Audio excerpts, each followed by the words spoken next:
We're joined by our colleague, Tulsi Gabbard. And Tulsi, I want to start. We've been talking about a lot of the domestic stuff that's going on in the Trump litigation. We've done enough of that for now. We'll do that again in the last segment. I want to talk to you about what's going on internationally.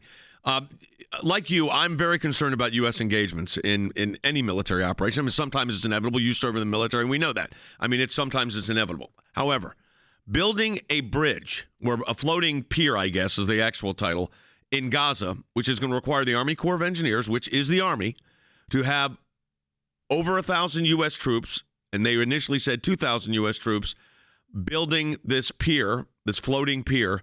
And then the president says, but don't worry, we're not going to have any U.S. troops boots on the ground. But the boots on the ground are building the pier. It's going to have to be connected to the land.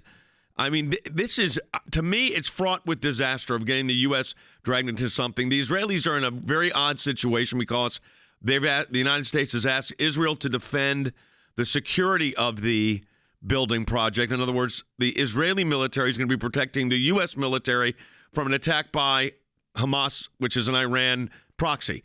So anyways, a lot of things to say I want to get your view on this because we haven't had a chance to talk since this all has developed. What's your sense of this? Jay, just to put it mildly, I share your grave concern about the risk that our troops are going to be put under. You know, when the DoD spokesperson, a general in the Air Force, talked about this, his words reinforced that concern. When he said, and I'm paraphrasing here, but he said, if Hamas truly cares about the Palestinian people, one would hope that they would support and allow this effort to move forward. So first of all, we all know the saying that if your plan or strategy is hope, then you're doomed. Second of all, that to have a military officer, a general officer in the United States Air Force, stand there and speak on behalf of the Pentagon saying, if Hamas really cared about the Palestinian people, that phrase alone shows either just incredible naivete or they're parroting some line to try to cover up the truth, which is that if you pay attention to Hamas, you read their charter, you look at their goals and objectives, they don't care about the Palestinian people. This is an Islamist terrorist organization that celebrates death. Their ideology, just like ISIS, just like Al-Qaeda, just like Hezbollah, Al-Shabaab, you go down the list of these Islamist terrorist groups, they celebrate martyrdom. Their whole ideology is based on celebrating death in the course of their mission to exterminate the world of not only Jewish people, but of infidels, so-called non-believers.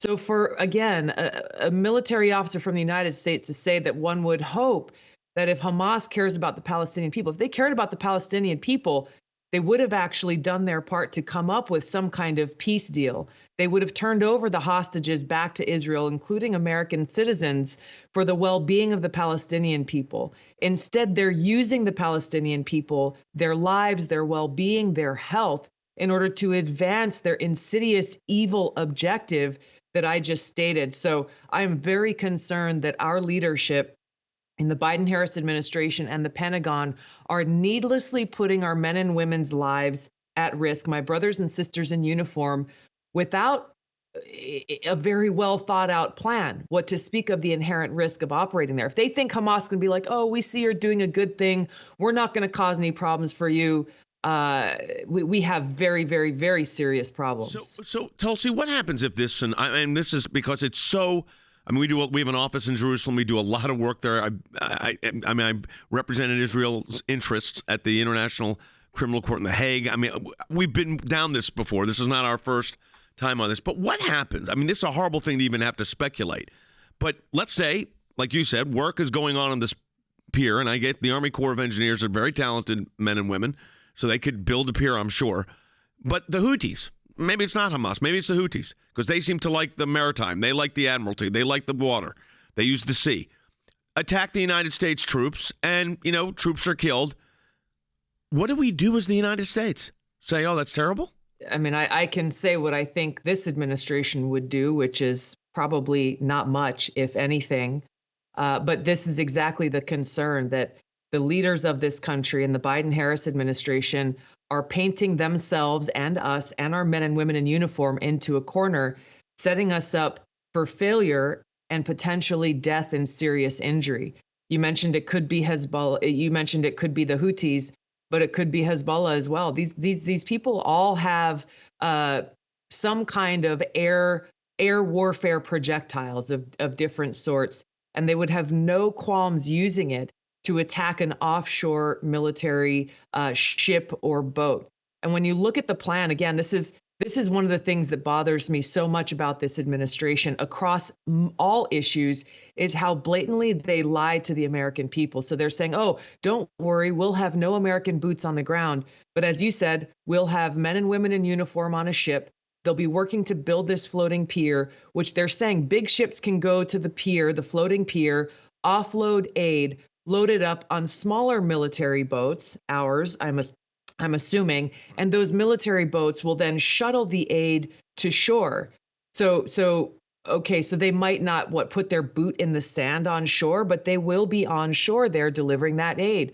What are you going to do? Who's going to provide the security for this aid as it lands? How will they ensure that it gets into the right hands? What do you do in the case of absolute chaos and a mob of people who are hungry and who we have compassion for and who are starving and trying to get food for their kids and family? What are you going to do when the proverbial stuff hits the fan and there's a serious security situation? You know, you think of situations like Black Hawk Down, for example, in Somalia, and you can see how very quickly one unforeseen incident that should have planned for, when things go wrong, anything's possible. And then we could end up with a serious, not only loss of life, but layered on another geopolitical disaster and yet another war that these people don't seem to be planning for, these contingencies, which should be concerning to everybody. I don't understand for the life of me. I really don't. The idea of this, look, this is a powder keg, as we know. The whole region has been for